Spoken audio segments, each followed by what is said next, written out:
Hola, ¿qué tal? Buenas noches. Salvador Sánchez con ustedes. Y en esta hora quiero hacer la segunda parte de las lenguas. Y empezamos. Si no es un lenguaje genuino que sea entendible, si no es algo verdadero, lo opuesto es falso. Y yo no tengo la verdad. Cada quien tiene que hacer su propia investigación. Sabemos que en estos lugares no nos dejan opción. Si tú no crees lo que se te dice, tú eres un rebelde. Tú no vas a permanecer en esos lugares si tú no sigues la dirección al pie de la letra como se te dice. Porque lo que hacen ellos es adoctrinar, ponerte un programa, programarte para que tú puedas creer y tú puedas predicar y tú puedas llevar lo que se te encomienda en esos lugares. No es opcional, no hay un libre albedrío, tú no eres libre para poder, si tú entiendes algo de un modo o tú, hablas con el pastor y le preguntas, yo estoy entendiéndole aquí de este modo, a ver, explíqueme. O sea, ellos te van a dar su propia interpretación y no se hable más. Como lo dije, el cristianismo nunca está de acuerdo, siempre todos chocan, siempre todos están chocando. Si se fijan en todos los mensajes, siempre hay unos tirándose a otros, siempre hay una guerra entre el cristianismo. Es algo que no hay un acuerdo, cada quien saca su propia interpretación. Como les digo, cada quien pone sus propias reglas gramaticales, cada quien pone su propia interpretación y a veces caemos presas a cualquier lugar que lleguemos, es lo que tenemos que creer y no hay opción. Podemos ver dos hechos, voy a dar dos hechos, uno en Hechos 8, cuando Felipe se le aparece al eunuco que llega y que le dice, ¿entiendes lo que lees? Dice, no, pues si nadie me explica, ¿cómo voy a entender? Entonces le explica, le dice, le habla de Jesucristo, le lleva las buenas nuevas, le habla del bautismo, lo bautiza y ya se desapareció, dice que lo arrebata el Espíritu. Y nunca fue necesario que hablara en lenguas. ¿Por qué? Porque no había otras personas que no entendieran el lenguaje. O sea, él se lo explicó en su lenguaje y ahí quedó. Otro caso que voy a poner como ejemplo es Saulo, Pablo de Tarso, Hechos 9.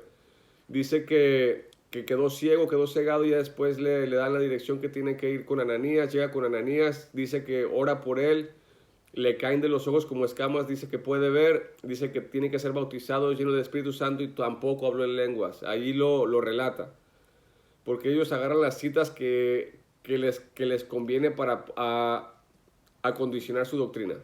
Así que esos dos casos no se registra que hayan hablado lenguajes.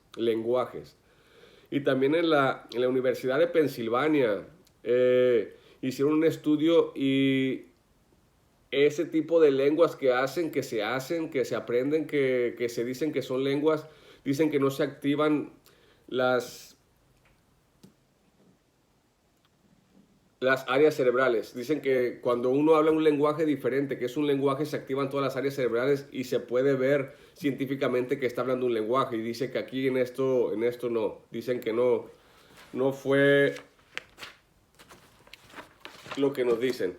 Y en sí ahorita ya el evangelio se lleva a cada quien en su lengua. Ahorita ya no hay necesidad de usar estos lenguajes. Por eso ya no, muchos dicen que, por eso les digo, todo lo que dicen, que ya no es necesario, porque ya cada quien tiene su propio lenguaje. Y hay una lista de diversidades de los gurús. Los gurús tienen alrededor de 600 años. Eso empezó en el año 1500, 1600. A finales del año 1500, a principios del año 1600. Dice que había uno que fue con muchos maestros, anduvo investigando y a final de cuentas, este gurú ya fue su propio líder, fue su propio maestro. Ya con todo lo que aprendió a través de todos estos maestros, él empezó su propia organización, se puede decir, su propia enseñanza. Y, y a través de los años, ya cuando pasaron 200, 300 años, ya tenían su lista de cómo era la manifestación del Kundalini también, de los gurús, de lo que se practica en estos lugares. Son otras denominaciones, son los hindús, los hinduistas. Ellos nada que ver con la Biblia, nada que ver con la Biblia, pero tienen varias características que supuestamente cuando ellos ya logran cierto nivel de meditación, ellos pueden hablar lenguas temblando. Eso lo hacen ellos. Caer al piso como muerto, revolcarse en el piso sin control, eso es de la santería. Movimientos raros sin control, sonidos de animales, reír sin control, sensación intensa de luz, fuego, sienten un fuego también, o electricidad.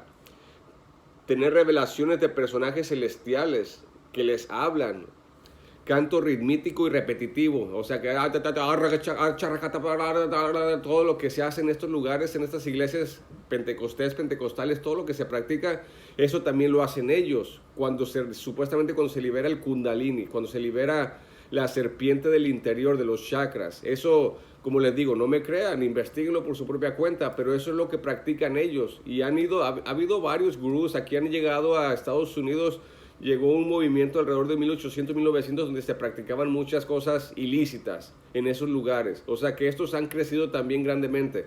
Que estamos llenos de sectas. Ahorita en estos tiempos se dice que hablan de Jesucristo, que hablan de Dios, que hablan, o sea, y al último caemos presos, nos programan para poder hacer lo que ellos quieren que hagamos. Hay lugares que son buenos y que se ven muy humildes, como les digo, pero ya cada quien tiene su propia doctrina, sus propios escritos.